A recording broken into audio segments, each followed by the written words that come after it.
We're back, Rob. We're back. We're back. Easter Monday. I lose track of the days. We can't get enough of it, can we?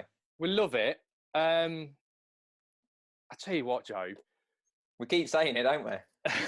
It's been brilliant. It's been brilliant. Loads of questions come in. Loads of positivity. It's been brilliant. And although the weather's been brilliant over the last couple of days, so I've not wanted to be stuck in the tackle shed talking to you, really. I wanted to spend it with the family in the paddling pool. Yeah. Weather's took a bit of a turn now, hasn't it? So, bit cold outside, isn't it, today? I tell you what, I've not got my shorts on. Have you got your shorts on? Not today. Full on joggers on today. Yeah. Tell you what, I went to the park this morning. Not the park, just the field near us. Yeah. We have a kickabout every day with my little one. Yeah. Didn't even last 5 minutes today. Really? So cold, isn't it? Wind's biting. Yeah. But anyway. Yeah. Freezing cold. We're hoping, because we've been taking the dog for a walk every day. We've got some fields at the back of us. We're hoping that the sun comes out a little bit later and we can get out there and have a bit of a walk. Yeah. It's nice to get the fresh air in it. But we've got big plans today, haven't we? Big plans. Tell us what the plans are. Well, should we just leave it? We'll tell people that we could have a couple of guest appearances. Yeah. We haven't really planned it in or booked it in or anything, have we? We're just sending out the password. Yeah. People we know, and if they pop up, they pop up. If they pop up, they pop up. And we've not chose guys that haven't got much to say. We've got really clever guys with things going on at the minute. So it should be interesting. Yeah. It should be interesting. Yeah. So let's crack on. Right, go on. Do you want to start off with whacking some questions on? Because I tell you what, one of the things, if you look through your questions, just quickly, I want to touch on one of the questions that I got from the last video, and it was quite an interesting one. One, because it gives me a chance to plug something, but also I thought it was quite interesting because it was a little bit long-winded, and it's a little bit of a long-winded answer. But myself and Lee Carey, as you know, we do coaching days, and we do them all throughout sort of like the warm months of the year. And obviously, with whatever's going on, we've had to put these on the back burner until we can get back out again. Everyone's had their money back for what they've booked onto. But I've had one of the guys message me.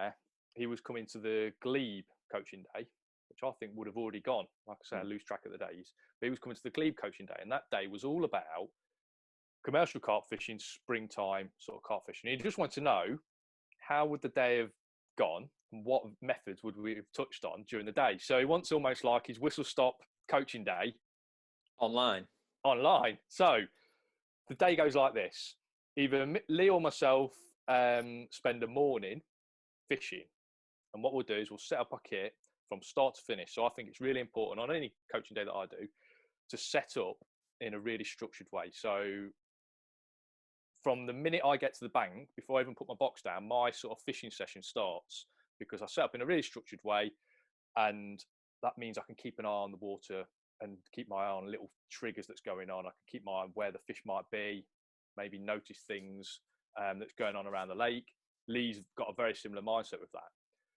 Then, because it's usually me that does the morning session on the Glebe, and Lee will probably do it somewhere like Lindome or maybe on a different venue, I would then talk to everyone about rigs, baits, everything from soaking micros to what baits we're going to use and why.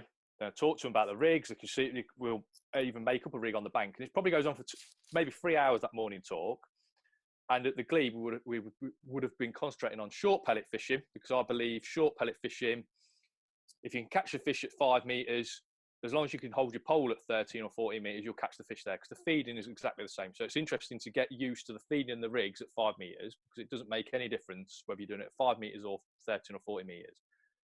And we'd talk through feeding and how to get the best from your peg, why you'd use pellets, why you'd use corn, why you'd use meat. And then we'd probably add in a margin line as well later on in the session.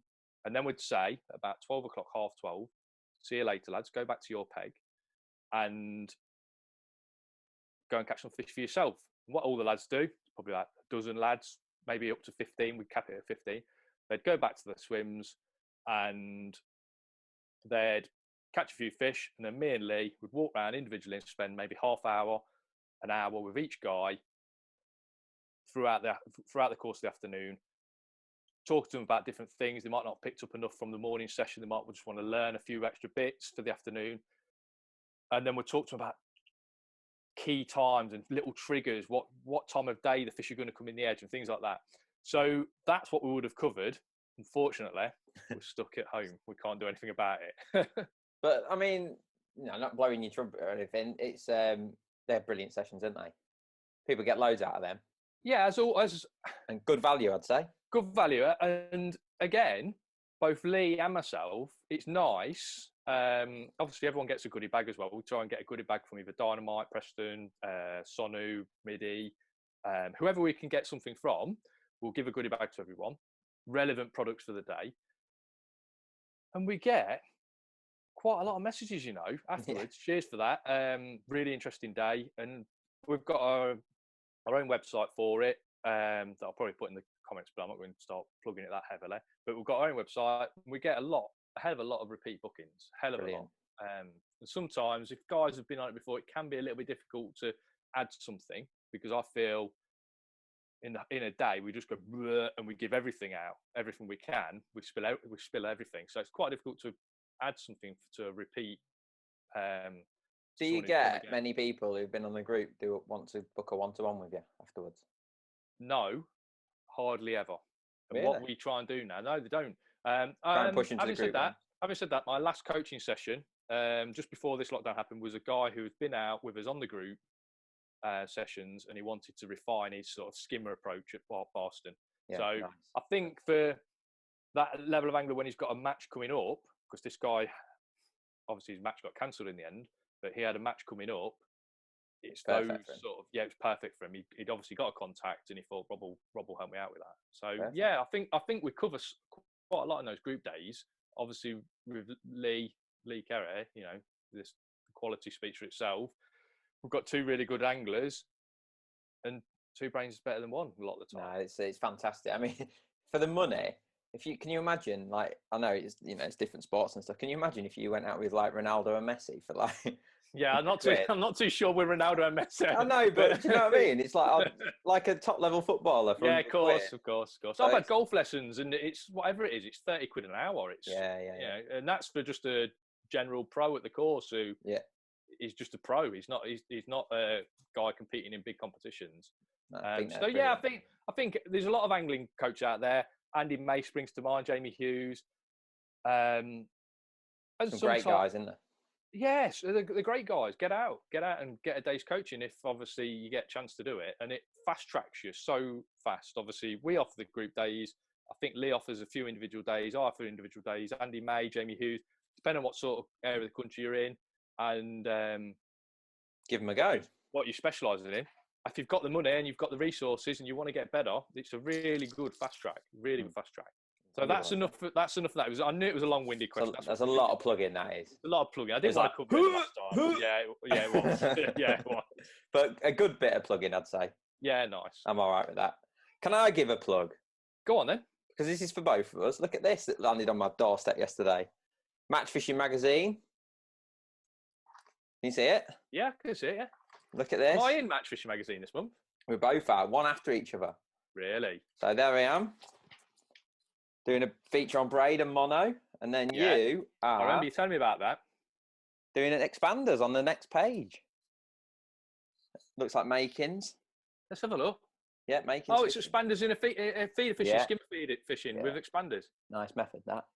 Yeah, it's a beautiful method. So there you go. Hang on. What did we both catch? I think you've caught. We both had a lot of skimmers. Yeah, you've had a nice net full of skimmers. Look! Something's happening. What's happening? I'm in. He's in. He's in. How's the Wi-Fi? How's the Wi-Fi? Is it good? Yeah, all right. Superb. Look at that for a tackle room. I tell you what, he's got a tackle room. Is it honestly, a tackle room? It's my garage, but look how tidy it is. Yeah. Not like me at all, is it? No, it isn't like you at all. No. Look at this. Look what he's got there on the wall. Did you see that? Bins. Yeah, limb bins, yeah. Look at that. Look at that for a desk. So, ladies and gentlemen, we have been joined by Adam Richards. How are you doing? I'm fantastic. How are you? Are you bored? Oh, look at that. Someone started the car outside. He's got a little cushion, for his chair. Do you see his little cushion? Oh. That's got to be his wife's chair, hasn't it? It's hasn't it? Yeah. She looks after me. I can't hear them now. How's everyone doing? We are Yeah, very brilliant, well. brilliant. We're pleased you've come on now because we've got a load of questions for you to answer. We're going to grill you for your expertise. What Because are we talking about? Drinking? No, not drinking. We built you up massively last time. I think in every one of these videos we've done, we've mentioned you in some way about what was the first one? Was it about how aggressive he is? Yeah, match winning. To win, match winner. He's my number one guy for either winning a match or coming last. Coming last, thanks. But you do, don't you? That's true though, isn't it? Because you fish to no win, prize. don't you? Second is well, I suppose. Yeah, we don't want to be second. So why is it that you fish so positive all the time? Because you only have winning in mind, don't you? Yeah, I don't know. I think you're there to win, aren't you? We all go fishing to win. So I'd rather give myself a chance of winning, and at least I've given myself the opportunity there. I'm not coming away thinking, well, if only if I'd have done this, if I'd have done that. You can always scratch a few more bites out, maybe win a section, but for me, I'd rather win the match. Yeah. I used to fish like that a hell of a lot, but obviously as time's gone on, and with what I do now, it's just I don't know if it's gone out of me or whether I just don't get the opportunities to do it anymore. But it's definitely the right mentality in individual matches. Just roll the dice. If it works, and push your peg as far as you can. I think there's probably a lot of pegs that can win a match wasted because people don't fish to win. They just fish to sort of get a few bites, enjoy the day, maybe beat the people round them. They might try not to embarrass themselves. I think that's a lot to do with it. I think you've got to give your peg a chance to win. The same as if it's a peg that's not so good. They all win a match on the day, so why not fish to win off them? Yeah. And I think sometimes the pegs that are the worst pegs, they're the ones you might as well fill it in and try and because you would not go and do anything anyway, are you? You might as well give it a go. Yeah. I always think there's a window in the match where the fish will really feed, and that's the spell you've got to make the most of. So if you're fishing aggressively, you're feeding positively, you've got positive rigs, positive elastics, that type of thing, you make the most of that good spell better than what other people do. Yeah. I always think like take the Oaks for example. Like you obviously take that place apart, and everyone else is like doing this, doing that. You go with your approach, and you fish really heavy elastics. Your solid elastics, which obviously aren't in favour now, and everything just seems a step above everybody else in terms of how you play your fish. Everything's done to get the fish in really quick. Yeah, I mean, especially on those new lakes, it's like the weights are massive. And you're going to catch all match and you get your good spell still even on there. But instead of, on some venues, your good spell might be 50, 60 pounds. There, your good spell might be an hour where you catch 150 pounds. Yeah. And you need to be geared up to catch that 150 pounds. So what weight was it you had last year? 586 pounds, I think I had. Right, so hang on. This brings us on perfectly to something a guy asked me yesterday at the bottom of my video in the comments. Weights that have got massive now, sort of like I think he mentioned £200. Do you think it's right? Is it the right? Is it what we should be doing? That was how he sort of like termed it. Is it the right thing? For me, what's the difference between? I think I can't remember exactly, but I made maybe 220 fish that day. Yeah. What's the difference between catching 220 carp, 220 roach, 1,000 bleak? Yeah. It's all relative. The weight's relative to the size of the fish, and the actual fishing isn't any different for me. No, I think you'd bang on unless water quality suffers and the venues suffer because they've rammed loads of fishing to get those weights too artificially. But the venues that I think catch those massive weights, they're not like that though, are they? Because there seem to be venues that catch big weights all the time for several years. It's not like the fish have got poorly and they've had to ram a load of fish in again. They're consistent venues. You're catching these weights all the time. Yeah, I mean, them lakes at the Oaks have just gradually got better and better and better every year. Last year I had that big weight. The year before, when I went in summer, I broke the record and I had, I think, 440 or 460 pounds. So in the space of 1 year, it's gone up by sort of 20-30%. What size are the fish? 2 to 3 pounds, 2 to 4 pounds. Oh, Oh no, £2 to £4. £2 to £4. Where's he gone? He's gone. No, he's gone. Sorry about that. I had a phone call. It's the Oaks. Yeah, so sort of £2, £3, £4 sort of size. Not massive, but when you get them on as quick as you can go in, they soon build up. Yeah. So what sort of tactics are you fishing to catch them weights? What I'm going to do is get my top kit. I've just elasticated some the other day, so it's a perfect time. Oh, perfect. What a lad. Look at this. Look, Sonu in the background. Look at that. Sonu bucket, yeah. So, I've got off the solid elastics a bit now. Have you? That you mentioned. And I use this beauty, which I can't really take credit for because Joe told me about it. So it's an elasticated number 3 section. Just hold it up a little bit higher, Adam, so we can see it. That's it. So, can we Yeah, see the perfect. bush? Yeah. Hang on. So show us the bush again. Because people might listen to this, so we'll have to explain. So it's a massive bush.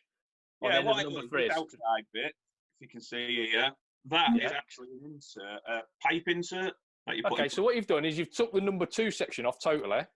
Yeah. And you've got a number 3 section, so it's about 1.20 m long. Yeah, 3.5 foot it is, I would say. So okay, yeah. and then because you can't get a bush to fit inside that, you've put an insert of pipe. Yeah, that's a pipe insert, what you'd use for plumbing when you're putting push fittings on your pipe. Yeah. Put that in, aerodate it in place, and then a big bush, that central bit you can just see here. What a monstrosity. Yeah, but Rob, honestly, even at like Lindome and that thing was amazing, wasn't it? Yeah, well, obviously it was you that told me about it, and you used it for F1s, a bit lighter than this. You had I think you used to use 11 hollow in it. Yeah, the idea being that you still got the softness because obviously the tip was so stiff, but you only had so much elastic could come out and just stop. So when it came to netting them, you didn't even have to break down. You could just lift the top kit up. So it's similar to a very heavy duty short F1 kit then. Yeah, but it's the length, isn't it, more than anything? Because it's so thick, it lets your heavy elastic work properly. It doesn't bend, so you don't get any friction. And even though your elastic's heavy, it still comes out. Your top. Are you breaking down your pole? You're breaking it down, or just lifting it up behind you? I used to just lift it up behind me. You can't now. Fish are too big, and obviously they're all proper carp, so they do pull a bit. Yeah. And that's why I've changed my elastic. I used to use sort of like a 14 solid, but I've changed to a doubled up hollow elastic. Which is what grade's that equivalent to? That's a Browning one, stretch 7, sort of white hydro sort of strength, but doubled up. Yeah. And obviously the way a hollow works, when you lift your top kit, it flattens over the bush a bit and sort of locks up slightly. But because I've got 2 strands, it does it even more. So it'll come out nice that way, loads of power to pull the fish back. And as soon as you lift, it sort of stops stretching. Right. I guess it's not one for the purists, is it? But this is like match fishing at the extreme, isn't it? I guess. Yeah, and it's not. I couldn't go and do it every week. It's hard work, to be honest. You'd knackered after the match, but sort of once or twice each summer.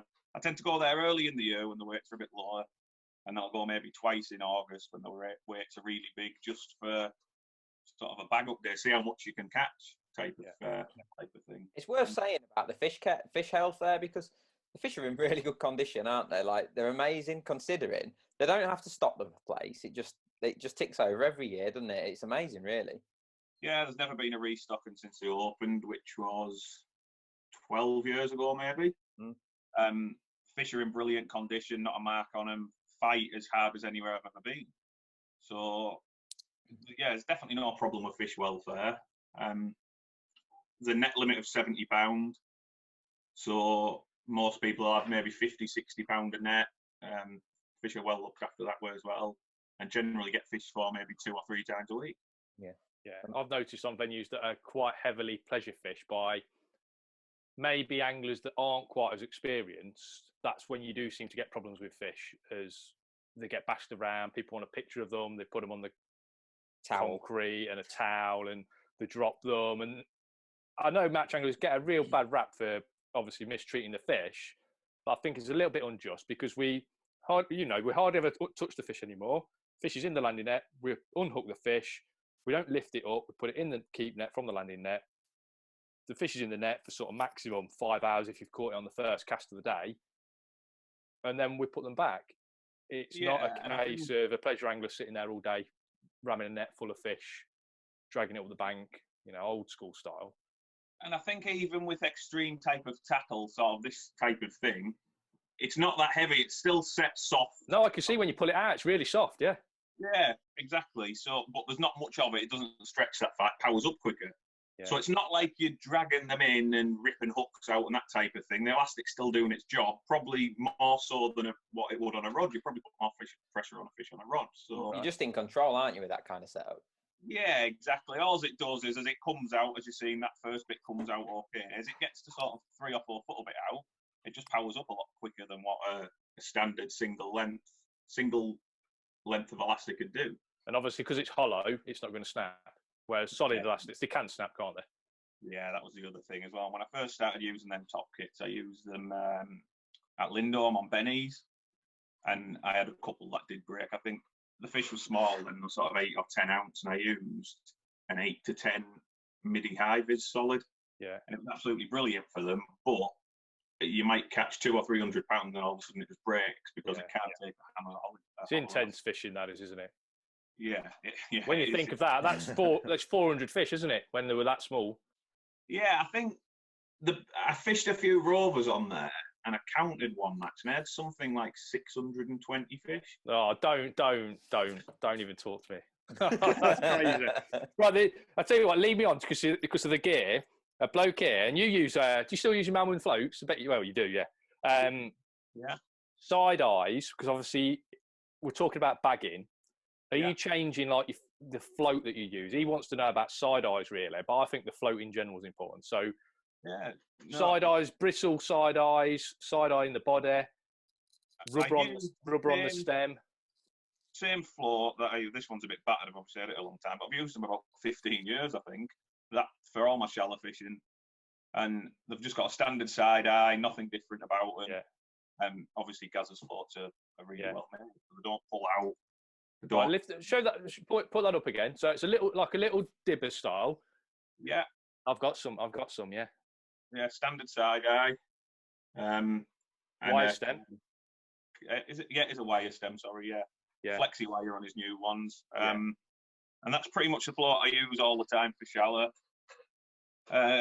On the new lakes where it's sort of real bagging type fishing and the fish come really shallow, as I say, I just fish sort of an 8-inch piece of line with a blob on it. And obviously a blob never ever break. Proper fishing. So what bait are you fishing for them? I've tried a few things. I think, to be honest, casters were probably the best bait I used, but the amount you needed was ridiculous. It just wasn't really worth doing, so I just fish meat now. And they're that size, sort of 2 to 4 pound fish love meat on this. Do you think you get a bit slightly bigger stamp? Yeah, definitely. This is what we talked about. It's quite interesting, this, Rob, isn't it? Because someone asked the other day, Adam, that we sort of told everyone to try maggots and casters, but people were worried about the cost. So we sort of said, give meat a try. And that's exactly what you've just sort of said. Yeah, exactly. And the other thing is, the fish there tend to feed really shallow. So obviously, with meat sinking slow, it's sort of coming through the catching area for longer. And combined with that blob, you find most of your bites come as your bait falls. So you can sort of throw your meat in, lift it out, drop it in. You've got no shot on your line. Hair rigging your meat? No, again, I did do, but it's just not as quick. So I just put a big hook on now, hook it with plenty of hooks showing. So I'm getting sort of the same effect. Right. What do you reckon's that, Rob? Yeah, well, I've been toying with the idea with a method feeder fishing. You know, when you're fishing like expanders or soft baits on your method feeder or pellet feeder, just a massive hook and just using. So you've got your pellet there, but it's all hook. So hair rigging it. I've been toying with the idea of that. That's I do like to hair rig my. So go on. 12 and sort of nick my meat through the corner. It could do the same with an expander, I suppose. And then obviously, like you said, it's just all hook showing. And your bait's sat sort of at the back of your hook where it would be on a hair rig anyway. So once this is all over, Adam, where are you going? I think I normally wait till August to go to the Oaks, but is that big weight season, is it? I might go straight away, make the most of it. Want to be fished for a while, and it'd be nice to go out and just catch one every chuck after we've been fishing for a while. So hopefully that's before August. Well, let's hope so. What's work like? You've still got to go away a lot? I'm off at the minute, being furloughed, so we're off at the minute till 31st of May. So you work on the oil rigs, don't you? Yeah.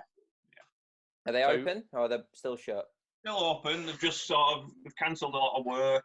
They've got the people on there who are essential to run it, and sort of cut down on men.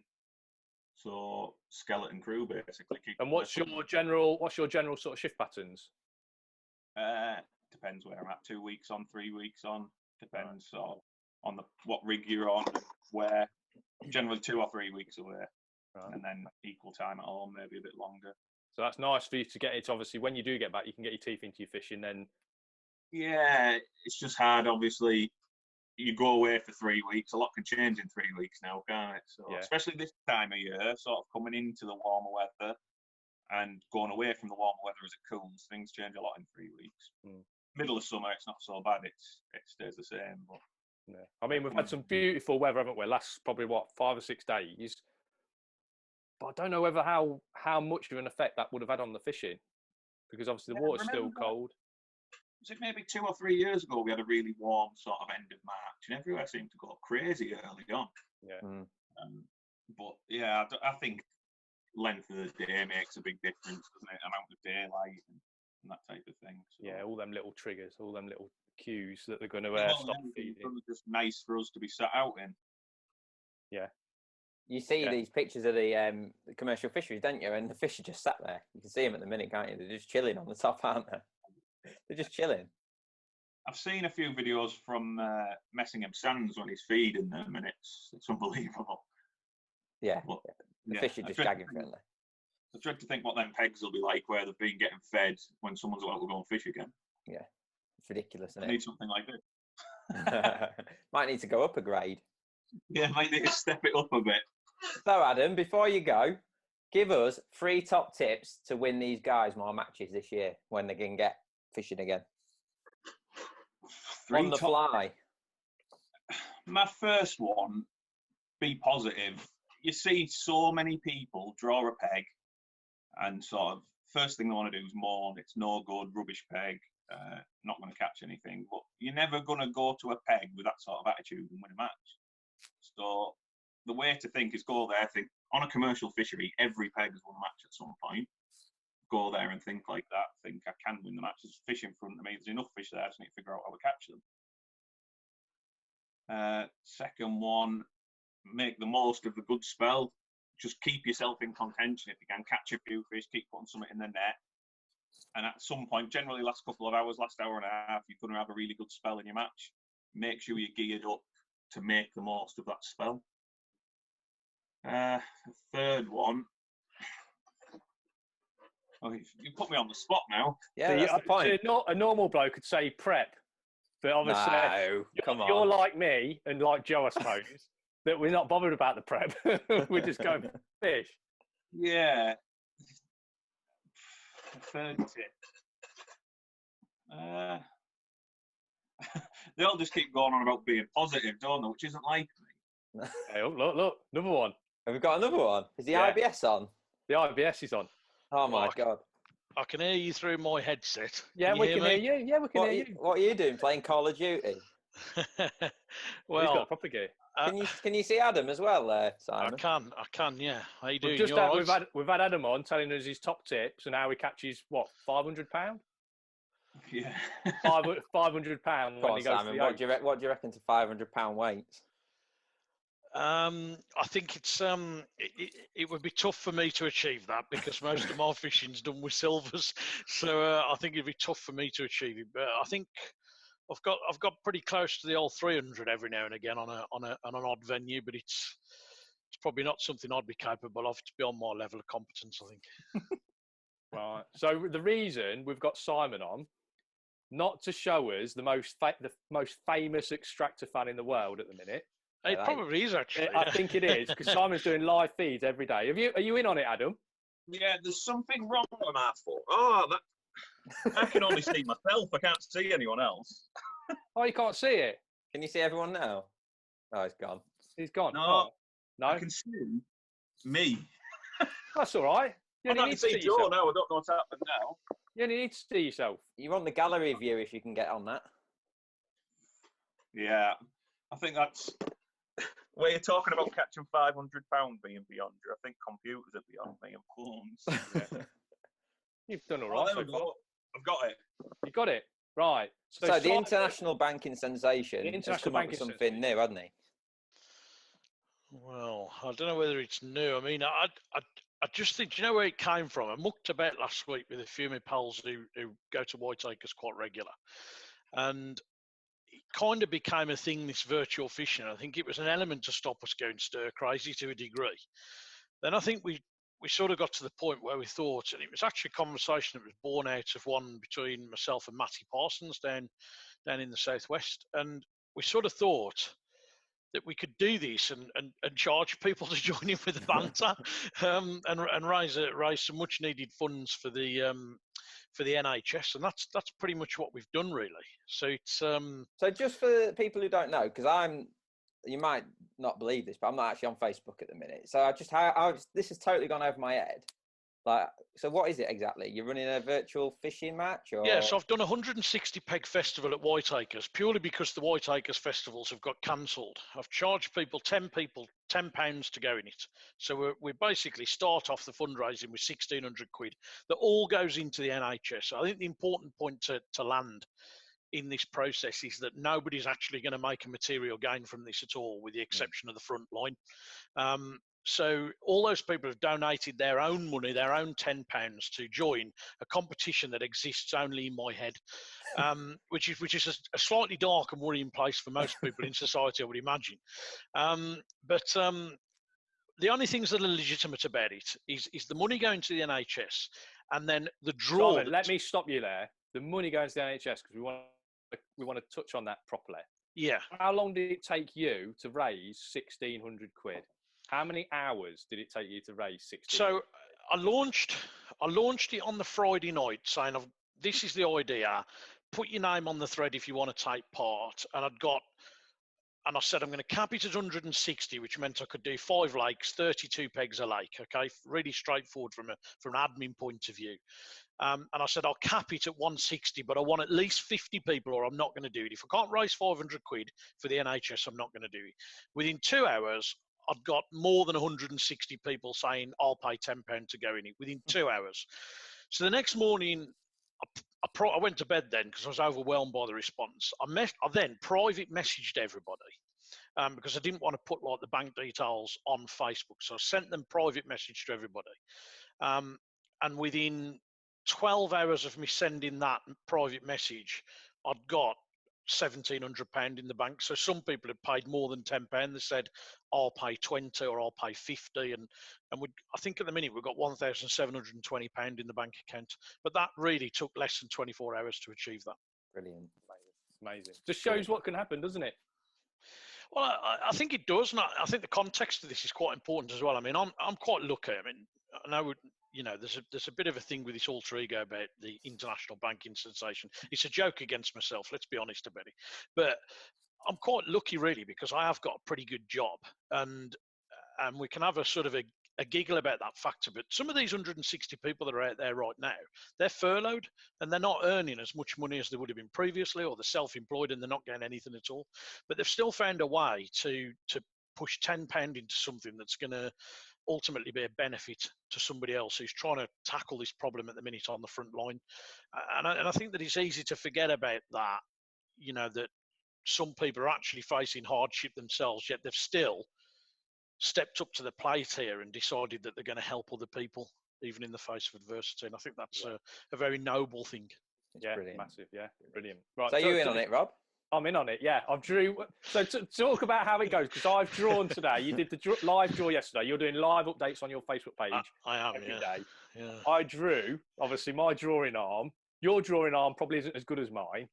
I drew match lake peg 9 on the first day. With my God. Which, hang on, I think I finished second in section of 9, or I might have even won the section of 9 in the past. So there's a half a chance. It's not I mean, on day one, I think if you know, I mean, we all know Whiteacres, so we're quite lucky. If you know Whiteacres, and on day one you draw something like peg 9, you're probably not overly optimistic, because on day one, we're probably going to be thinking either 1-13 predominantly, or maybe 7 will nick that section because they'll be fishing up the island. They've got the most room, and they tend to be the form pegs. But you're right, Whiteacres is a funny thing. So let's talk about how it happens, and then I'll talk about your peg specifically. No, don't talk about my peg. So the whole thing, the reality is the money for the NHS is a reality. They get every penny. There's no prize money for anybody that does well in this festival. It's likely that some of the big names in our sport might have a few trips along the way this week, and I'll explain how that's going to happen. Because the draw itself is legitimate. So I've got my big bucket here, okay, on the island in the kitchen. My wife's delighted about that. Every night, or during the course of the weekend, I've done live draws for every section. I've done it properly. So at the start, there were 160 names in the bucket.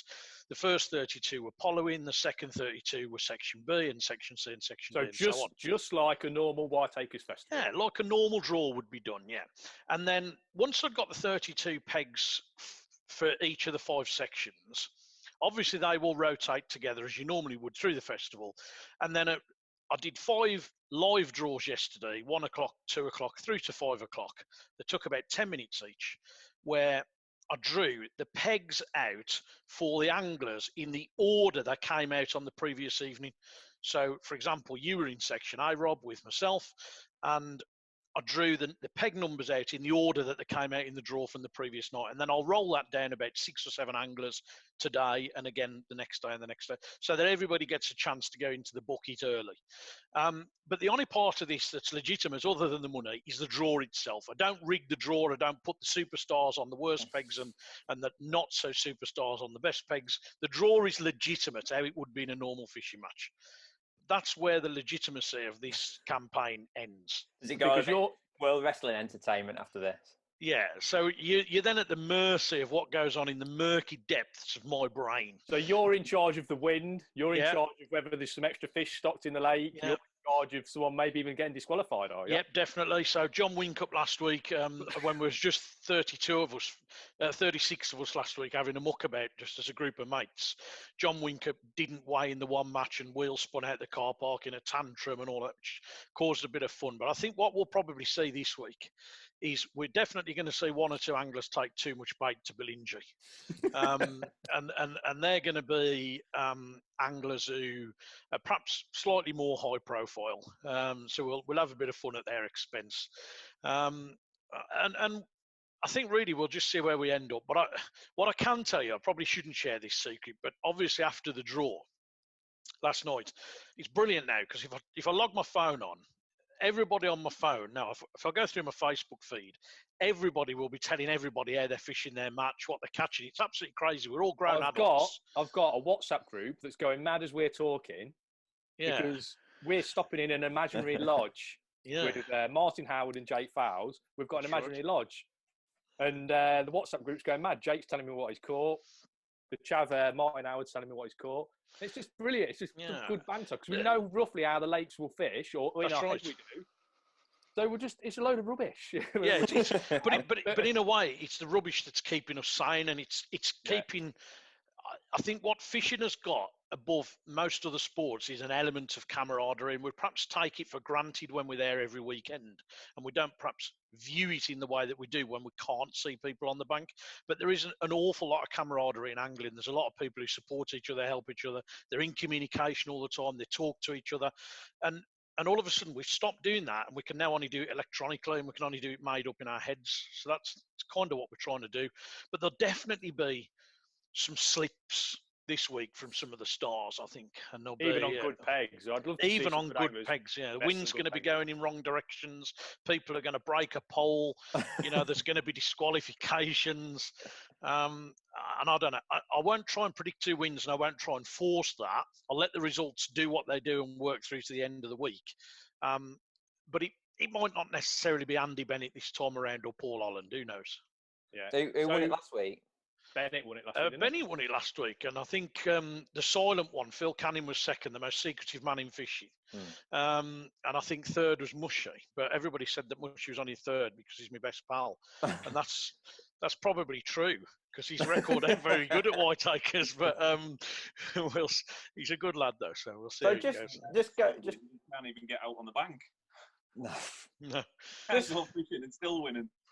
Just changing the subject a little bit. Obviously, there's a couple of other virtual fishing matches that are going on at the minute. I Bag Up TV are doing one where people are winning big amounts of money. Yeah, I saw that. Well, 600 quid, I think the winner got this week. Yeah, so look, do you know what? I think it's brilliant. I think this is another great thing about angling. You know, people say, is that right? Is that wrong? And I don't think it's fair for me to be judge and jury on anything, really. I think what's important is what the anglers are prepared to do themselves and what they think is acceptable. If they didn't think it was acceptable, I think the reality is they wouldn't do it. No. But from my perspective, I didn't want this to be about anybody making a material gain other than the people that are desperately trying to keep us alive at the minute. And I think that they were the people for me that needed to make the material gain. Would that stop me going in somebody else's tournament where I could win a few hundred quid, or I could laugh at somebody else not winning money, like, you know, Mushy as an example went into that match. And I don't think that's a bad thing at all, and I'd probably do it myself. So I don't think there's a right or wrong. One thing I would mention is Michael Buckwalder came up with something a week or so ago around trying to get the biggest ever fishing match in the UK, and I think it's even gone worldwide now with some of his international South Africa, contacts. isn't it? Yeah. I think it's really important to sort of look at, you know, that's okay. I can find a way of chucking a couple of thousand quid at the NHS. That's great. What Mike's talking about here, what Bud's talking about here, is potentially raising somewhere in the region of 20, 30, 40,000 quid and doing something that nobody's ever achieved in their life. And I think that that's the type of thing that we really should all get behind, you know. So I think there's a place for everything, Joe, is the answer to the question that I would give, really. Brilliant. Yeah, I think it just shows what, if you put your mind to it, what actually can be achieved. If actually someone just gets off their arse and does it. My problem with the other style matches is I think they're brilliant. I'd love to go in them, but you know, if you win I just feel it with a normal charity match. I always feel a bit obliged to, not that I don't think I've won many of them or any of them, but if you do win one, you feel like, oh, it's a charity match. Do I need to give my winnings to the charity? And I always feel it's a bit of an uneasy area. That is a bit of a grey area. I always feel.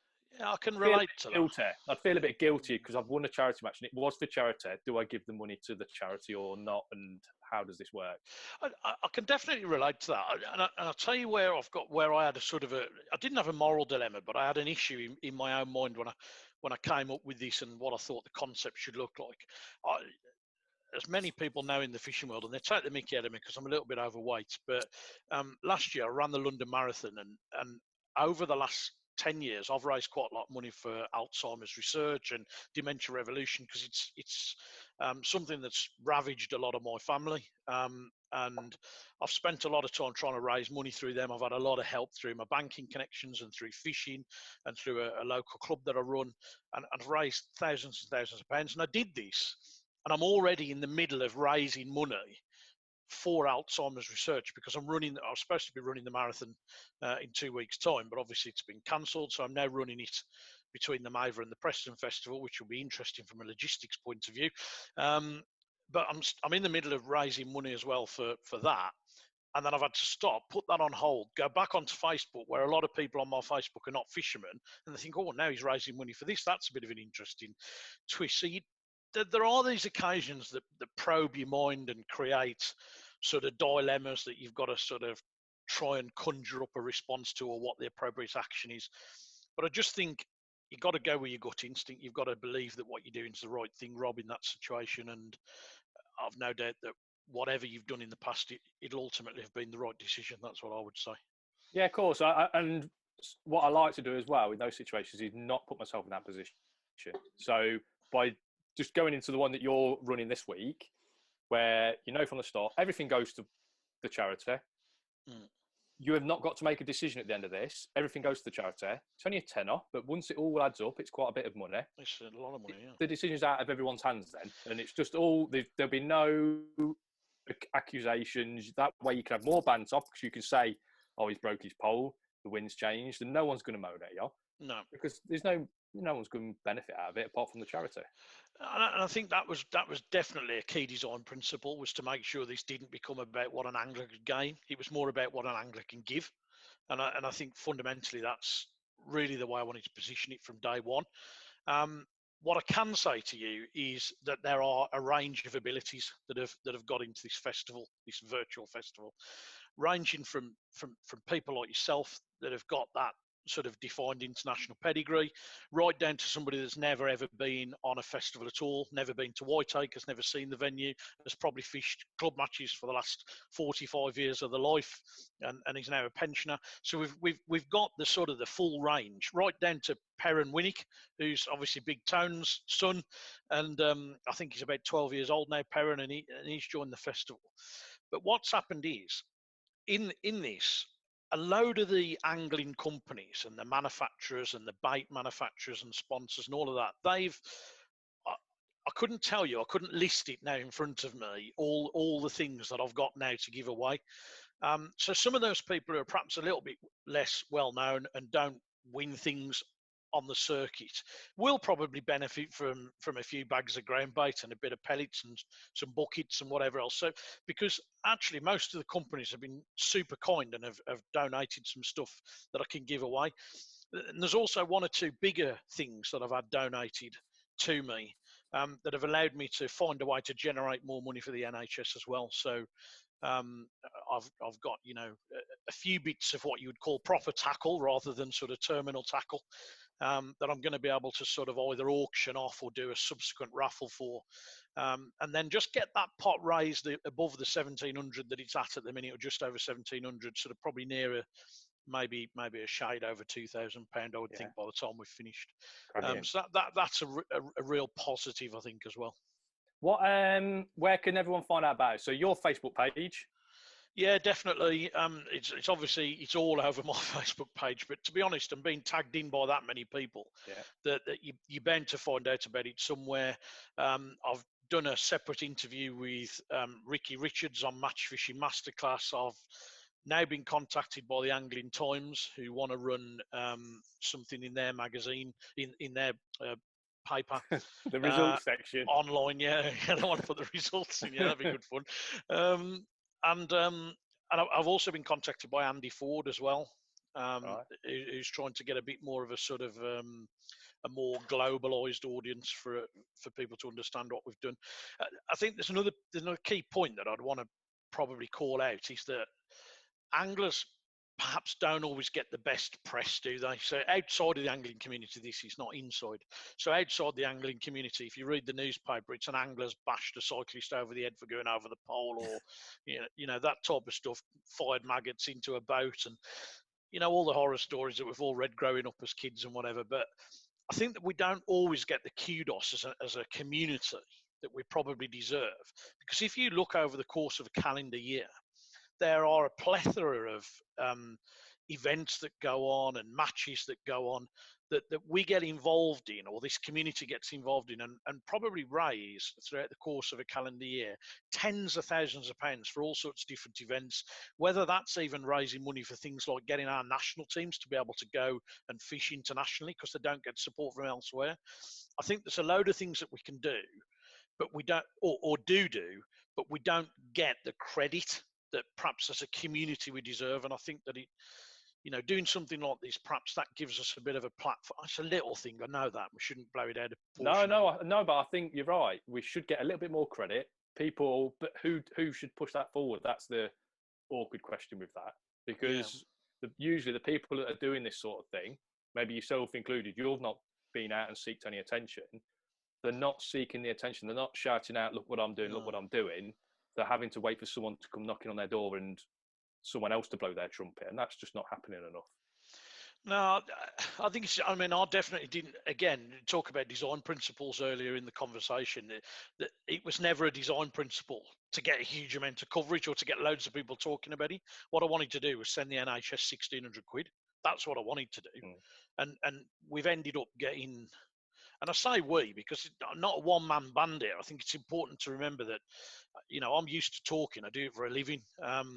and standing on stages and making a bit of a go to myself. That's quite a natural environment for me in conference world, for example. But so I'm quite happy to be a front man on Facebook, but behind the scenes, there has to be somebody that's working all the spreadsheets and building programs to run a virtual festival online. And to be perfectly honest, my wife hates fishing, has nothing to do with it, but she's built all of this behind the scenes. And if it hadn't been for her, we wouldn't have been able to do this either. So when I use the phrase "we," it's not just me and the anglers. There are other people, the companies that have pitched in and helped out. There's people like Helen, my wife, who's done all of the sort of the background work on the technology.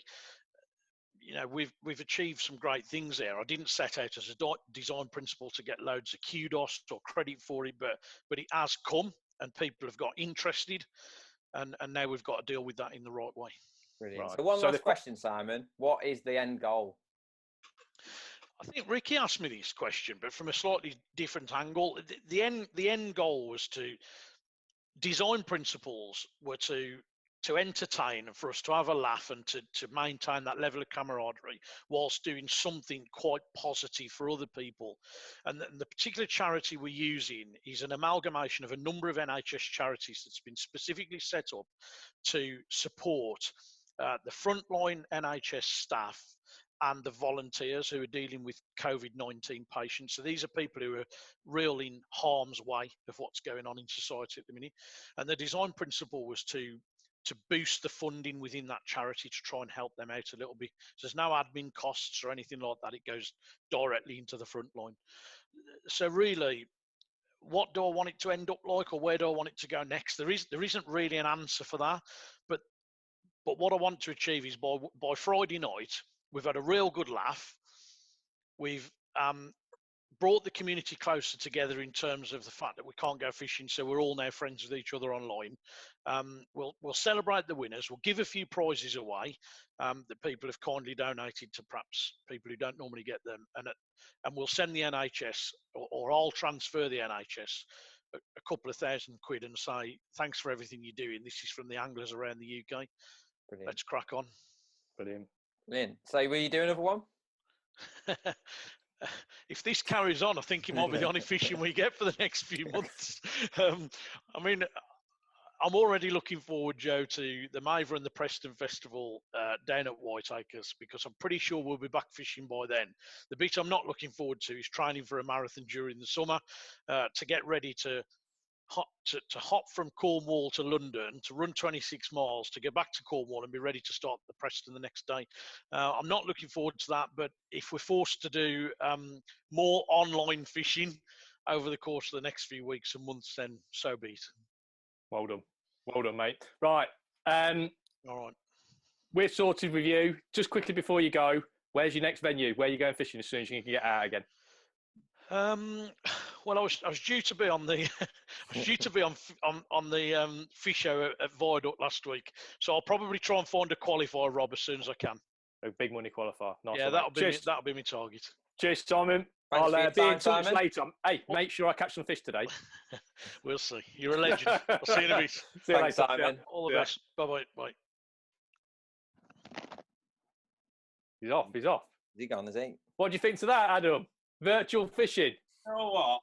I've been watching it on Facebook, and it's absolutely brilliant how involved everyone's getting with pictures of the pegs, people putting reports on what bait they're going to take to the peg.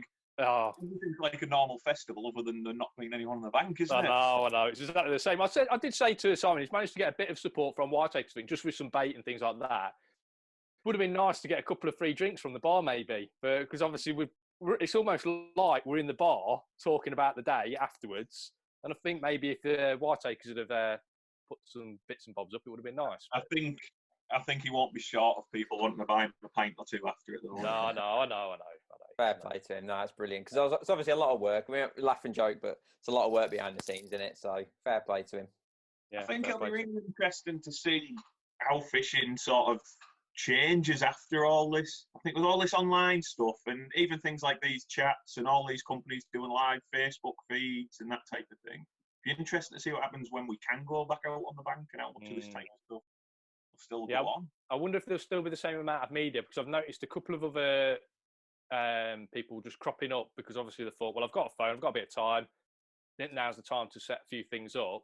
I wonder if they've got the time and energy and inclination to do that sort of thing once they're back out fishing again. Yeah. It's good, isn't it? Because we can obviously see a like this. We can see this continuing past the lockdown, can't we? So it's really good, and it's great to have guests on like Adam and Simon and have a chat as well. So really yeah, good. it is. Yeah, the guests. So the third tip, come on. Yeah, you didn't get your third tip. You've had loads of time to think of it. Come on. Third tip. I've been too busy listening, haven't I? Right, what were my first ones? My first one. Be positive and be positive. Be positive, be positive. Your third one, what's it going to be? Have a skinful the night before? Well, to be honest, I think I'm past that now. I don't drink so much anymore. Third one, you've still got me. Did I say be positive? Yeah, you've said be positive. So shall we have be positive, be positive, be positive, be positive with your rigs, be positive with your bait, be positive with your mindset, and pull them hard. Pull them hard. Oh. That's a good one. No, I think where you obviously you mentioned about prep and said we're not overly bothered about doing that prep, but I think always having somewhere to go is really important. There's not many times you're going to go and fish one line and that's you all match. Yeah. And I know a lot of people like to start new lines up as they go, but I'm a bit more. I like to have somewhere ready to move to, somewhere I've fed for maybe later in the match. Have somewhere dies I can go there and just keep something going in my net. Because, like I said, obviously my last tip, you'll get a golden spell at some point, but you don't want to spend the rest of your match catching nothing. If you just keep putting fish in your net and then make mostly good spells, obviously you're going to do well every time. So just always have somewhere in your peg in mind in case things go quiet, it dies, you stop catching, you've got somewhere else to go. Yeah, nice. I like that. Nice and simple. I'm switching the views. Right, what are you doing? What are you doing for the rest of the day then? Are you doing anything exciting? Are you rig tying? Are you elasticating? What are you doing? Yeah, mate. I broke all my river rigs down to retie them. Probably about 3 or 4 weeks ago, I decided I wasn't going to fish any river matches this year. I was going back to just carp fishing. And then all of a sudden I've decided to buy some river river rigs. So too much time on my hands, I think. So yeah, that's my job for the rest of the day. Nice. River rigs. Right. Yeah. Well, thank you very much. Yeah. Thanks for coming on. How do I click off it? Next question. Just get your phone and put it down on the desk face down. That'll do. Don't do that. Actually gone off when I've done that. No, don't do that. It's in the corner. If you press the screen, does it say leave? No, I've got it. Right. I'll see you later. Enjoy. Thanks, Adam. Thank you very much. Cheers, mate. Bye. Is he just going to be there? His face there? It's still on. Not like match of the day, this, is it? Oh. I think he could be gone. It could be gone this time. Is he gone? Sounds like it. Right, rattle off a few questions, Joe, and then we can. I've got to go. I've got a big day, Rob. Big day. Have you? All right, then. Do some questions next time. Do it. We've done an hour there. We've had a few nice things there. Yeah, nice. Very Come on. nice. So, Simon, great cause. Great thing to be involved with. Get on his Facebook page. Have a quick look what he's doing. Really good. I'm involved with it. Fishing a virtual fishing match, which feels really strange. Adam Richards, fantastic. Obviously, we'll try and get Adam on again, I think, because obviously he knows a lot about fishing, Adam does. I want to use the word underrated, but I think he's rated pretty highly. Yeah, very highly. Probably, he's just not a face you see in the press constantly. Yeah.